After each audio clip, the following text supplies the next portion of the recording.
আগামীকাল উচ্চ মাধ্যমিক ছাত্রছাত্রীদের জন্য পুষ্টিবিজ্ঞান বা নিউট্রিশনের কিন্তু পরীক্ষা রয়েছে। তার জন্য 7 নম্বরের কোন প্রশ্নগুলো গুরুত্বপূর্ণ সেটাই একদম তোমাদের সামনে কিন্তু নিয়ে এসেছি। নিউট্রিশনের আমাদের বড় প্রশ্নের কোনো উত্তরসহ ভিডিও নেই, শুধুমাত্র সাজেশনের ভিডিও। তবে বিগত 5 বছরের এমসিকিউ এসএকিউ এর সমাধান উত্তরসহ চ্যানেলে কিন্তু দেওয়া হয়েছে। যদি সেই ভিডিওটা দেখে না থাকো, এই ভিডিওর ডেসক্রিপশানে প্লেলিস্টের লিঙ্ক দেওয়া রইল, অবশ্যই কিন্তু একবার দেখে নিতে পারো। এবং এই ভিডিওতে যে 7 নম্বরের প্রশ্নগুলো বলবো, তোমাদের আমি চ্যালেঞ্জ করে বলতে পারি যে 4টে বড় প্রশ্ন খুব ইজিলি তোমরা কমন পেয়ে যাবে। এই প্রশ্ন উত্তরগুলো দেখে নাও তোমাদের তৈরি আছে কিনা, তৈরি না থাকলে চটপট তোমাদের তৈরি করে নিতে হবে। তার জন্যই ভিডিওর আকারে তোমাদের এই সাজেশনের ভিডিওটি এর আগেও দেওয়া হয়েছিল, আরও একবার তোমাদের জন্য কিন্তু দেওয়া হচ্ছে। ভিডিওটা প্রথম থেকে শেষ পর্যন্ত দেখার অনুরোধ রইল, তাহলে পুষ্টিবিজ্ঞান নিয়ে সাজেশন নিয়ে আর কোনো কিন্তু চিন্তা থাকবে না। আগামী দিনে অন্যান্য বিষয়ের সাজেশন নোটস অনেক কিছু তোমাদের জন্য আসতে চলেছে, তার জন্য অবশ্যই চ্যানেলের সঙ্গে যুক্ত থেকো। তো দেরি না করে আসা যাক আজকে আমাদের সাজেশনের ভিডিওটির দিকে। পুষ্টিবিজ্ঞান বা নিউট্রিশনের যে 7 নম্বরের বড় প্রশ্নগুলো তোমাদের পড়তে হবে সেটা দেখিয়ে দেবো। পাশাপাশি এই ভিডিওর ডেসক্রিপশানে আমি তোমাদের পুষ্টিবিজ্ঞানের প্লেলিস্টের লিঙ্ক দিয়ে দিলাম। সেখানে তোমাদের জন্য যে এমসিকিউ এসএকিউ লাস্ট 10 ইয়ার্স উত্তরসহ আনা হয়েছে তার ভিডিওটা দেওয়া রয়েছে, উত্তরসহ ফ্রি পিডিএফ রয়েছে। ভিডিওটা দেখে পাসওয়ার্ড সংগ্রহ করে পিডিএফ ডাউনলোড করে নিতে পারো। তো দেখো, 7 নম্বরের যে প্রশ্নগুলো তোমাদের এবছরের পরীক্ষার জন্য ইম্পর্টেন্ট, তার প্রথম প্রশ্ন, আমাদের মুখগহ্বরে অবস্থিত লালাগ্রন্থির নাম লেখো। লালারসে উপস্থিত শর্করা ভঙ্গ উৎসেচকের নাম লেখো। এটি কিভাবে সিদ্ধ স্টার্চের ওপর ক্রিয়া করে তা প্রবাহ চিত্রের সাহায্যে দেখাও। 3+1+3 প্রশ্ন। তারপর গর্ভাবস্থায় লৌহের চাহিদা বাড়ায় 3টি কারণ লেখো।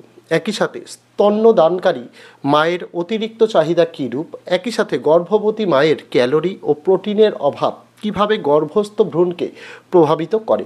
3+2+2। তারপর রক্তাল্পতার বিভিন্ন কারণ উল্লেখ করো। একই সাথে রক্তাল্পতার লক্ষণগুলি লেখো। একই সাথে রক্তাল্পতা দূরীকরণে IFA ট্যাবলেটের ভূমিকা লেখো। 3+2+2। তারপর ইউনিসেফ এর সম্পূর্ণ নাম কি। একই সাথে শিশুর স্বাস্থ্য বিকাশে GOBI কীভাবে সহায়তা করে। আর রান্নাঘর সংলগ্ন বাগানের ভূমিকা উল্লেখ করো। 1+3+3 প্রশ্ন। তারপর ভিটামিন A এর অভাবজনিত চোখের রোগগুলি কি কি। একই সাথে ভিটামিন A এর অভাবজনিত অন্ধত্ব প্রতিরোধে যে কর্মসূচি গ্রহণ করা হয়েছে তা আলোচনা করো। একই সাথে IDD এর সম্পূর্ণ নাম কি। 2+4+1 প্রশ্ন। তারপর ANP উদ্দেশ্যগুলি কি কি। একই সাথে NIN ও SNP এর সম্পূর্ণ নাম কি। একই সাথে খাদ্য বিনিময় তালিকা কি। 3+1+1, এই যে সম্পূর্ণ নামে 1+1 আর লাস্টেরটাই 2। তারপর গর্ভবতী মায়ের অপুষ্টি গর্ভস্থ ভ্রূণের পুষ্টিকে কিভাবে প্রভাবিত করে তা আলোচনা করো। একই সাথে মাতৃদুগ্ধের অনাক্রমতাজনিত যে কোনো 3টি সুফল আলোচনা করো। 4+3 প্রশ্ন। তারপর মধুমেহ রোগের জটিলতা সম্পর্কে টিকা লেখো। একই সাথে এই রোগের পরিকল্পনার মূল নীতিগুলি আলোচনা করো। 3+4 প্রশ্ন। তারপর মাছ সংরক্ষণের একটি বাণিজ্যিক পদ্ধতি সুবিধাসহ লেখো। একই সাথে LTH বলতে কী বোঝো। একই সাথে খাদ্য পচনের যে কোনো 2টি কারণ আলোচনা করো। 3+2+2 প্রশ্ন। তারপর ম্যারাসমাস ও কোয়াসিওরকোর কথা দুটির অর্থ লেখো। একই সাথে ম্যারাসমাস ও কোয়াসিওরকোরের মধ্যে পার্থক্য দেখাও। 2+5 প্রশ্ন। তারপর পরিপাক বলতে কী বোঝো। একই সাথে পাকস্থলীয় ক্ষুদ্রান্তে প্রোটিনের পরিপাক বিস্তারিতভাবে বর্ণনা করো। একই সাথে শিশুর ত্রুটিপূর্ণ আহার গ্রহণজনিত যে যে সমস্যাগুলি দেখা যায় সেগুলি আলোচনা করো। তারপরের প্রশ্ন, মেধাধিক্য ও স্থূলতা বলতে কী বোঝো। একই সাথে স্থূলতার জটিলতাগুলি উল্লেখ করো। একই সাথে একজন প্রাপ্তবয়স্ক স্থূল ব্যক্তির অর্থাৎ পুরুষ মানুষের জন্য একটি নমুনা পথ্য তালিকা প্রস্তুত করো। 1+3+3, এই নমুনা পথ্য মানে ডায়েট চার্ট। তারপর হৃদরোগ নিয়ন্ত্রণে WHO এর ন্যূনতম 2টি নির্দেশিকা উল্লেখ করো। একই সাথে একজন উচ্চ রক্তচাপ সম্পন্ন রোগীর বর্জনীয় ও গ্রহণীয় খাদ্যগুলি লেখো। 3+2+2। নেক্সট, মানবদেহের বৃহত্তম গ্রন্থির নাম কি।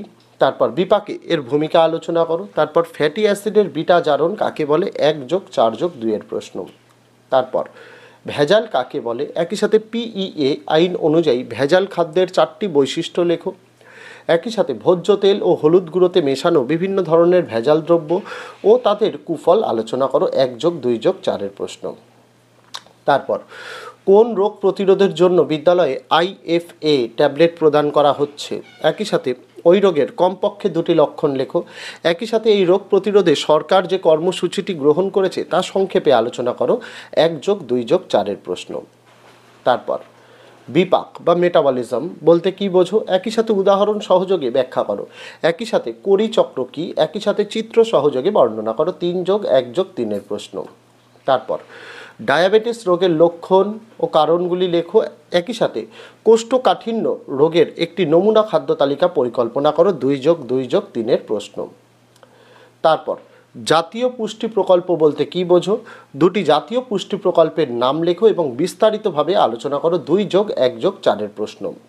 তারপর পুষ্টি শিক্ষার উদ্দেশ্য কি, একই সাথে ইউনিসেফ ও WHO সম্পর্কে সংক্ষিপ্ত টিকা লেখো 2+2+2। তারপর খাদ্যবস্তুর আপেক্ষিক উদ্দীপনা বা SDA বলতে কি বোঝো, একই সাথে মৌলবিপাকীয় হার কাকে বলে, একই সাথে বিশ্রামরত অবস্থায় কোন কোন কারণে শক্তির প্রয়োজনীয়তা অনুভূত হয় 2+2+3 প্রশ্ন। তারপরের প্রশ্ন কোলাস্ট্রামের পুষ্টিগত গুরুত্ব আলোচনা করো। একই সাথে মাতৃদুগ্ধ সদ্যজাত শিশুর পক্ষে আদর্শ কেন 2+5 প্রশ্ন। তারপর জ্বরের শ্রেণী বিভাগ করো। একই সাথে একজন টাইফয়েড রোগীর জন্য উপযুক্ত পথ্য তালিকা প্রস্তুত করো 3+4 প্রশ্ন।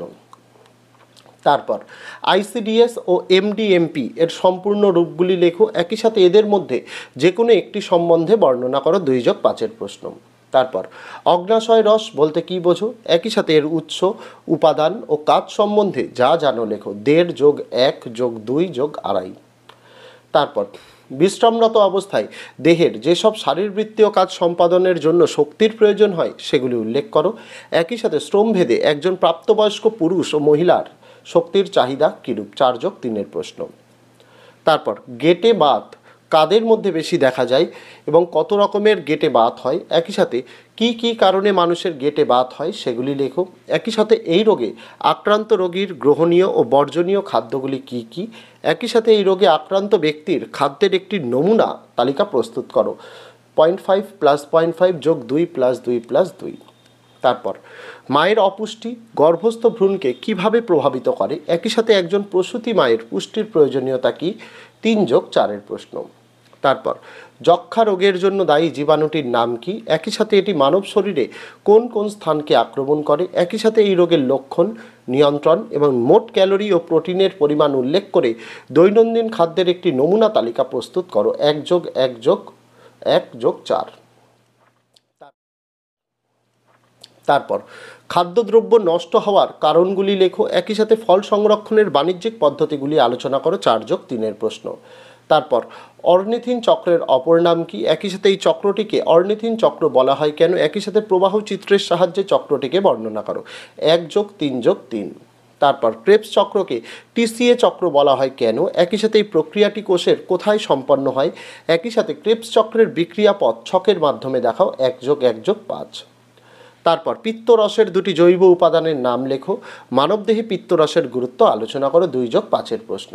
তারপর অ্যাথেরোস্ক্লেরোসিস কাকে বলে, একজন হৃদরোগীর বর্জনীয় খাদ্যগুলি কি কি, একই সাথে একজন হৃদরোগীর একটি দৈনন্দিন খাদ্য তালিকা প্রস্তুত করো 1+2+4। তারপর জন্ডিস কি, একই সাথে জন্ডিস কয় প্রকার ও কি কি, একই সাথে একজন জন্ডিস রোগীর গ্রহণীয় ও বর্জনীয় খাদ্যগুলি কি কি 1+2+2+2। তারপর CINI, FAO, CARE এদের সম্পূর্ণ নামগুলি লেখো। একই সাথে সুসংহত শিশু বিকাশ প্রকল্প বা ICDS বা মধ্যাহ্নকালীন আহার প্রকল্প বা MDMP এদের উদ্দেশ্যগুলি লেখো 3+2+2। এই ছিল নিউট্রিশনে তোমাদের যে 7 নম্বরের প্রশ্নগুলো খুবই গুরুত্বপূর্ণ, সেই প্রশ্নগুলো তোমাদের এখানে দেওয়া রইল। এই প্রশ্নগুলো তোমাদের ভালো করে তৈরি করতে হবে, তাহলেই তোমাদের পরীক্ষায় একদম 100% নিশ্চিত যে তোমরা কমন পাবেই। তো আজকে ভিডিওতে এটুকুই ছিল ছাত্রছাত্রীরা, দেখা হচ্ছে তোমাদের সঙ্গে আগামী দিন অন্য কোনো বিষয় অন্য কোনো ভিডিও নিয়ে। ততদিন সকলে ভালো থেকো, সুস্থ থেকো।